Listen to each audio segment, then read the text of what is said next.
بریم این کلیپ رو با هم ببینیم، بعد برمیگردیم با شما خواهیم بود. بیا جانانه دل درون خانه ای ناز کرده و خریمان عالم می جورانه بادلا یا جان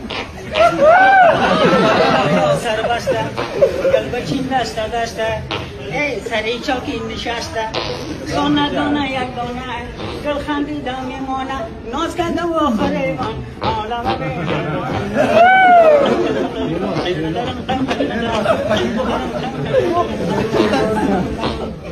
اسم قشوان خدا را یک بام بدو هوا را ای مدام لکو جبینم جمله هیرا فقارا بدلا یا بدلا یا پیوست لنگا بیل دبل روی قال نشسته بگو کاکای کی یسته ای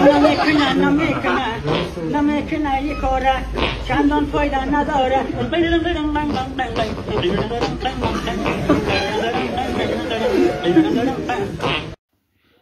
خب شما یک کلیپ رو دیدین، آیا به نظر شما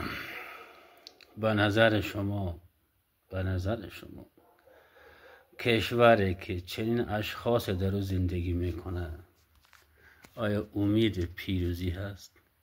امید خوب شدن در او هست؟ مثل از این انسان خیلی انسان هایی هست، مثل از زیاده، خیلیه، تا دل شما بخواه هست.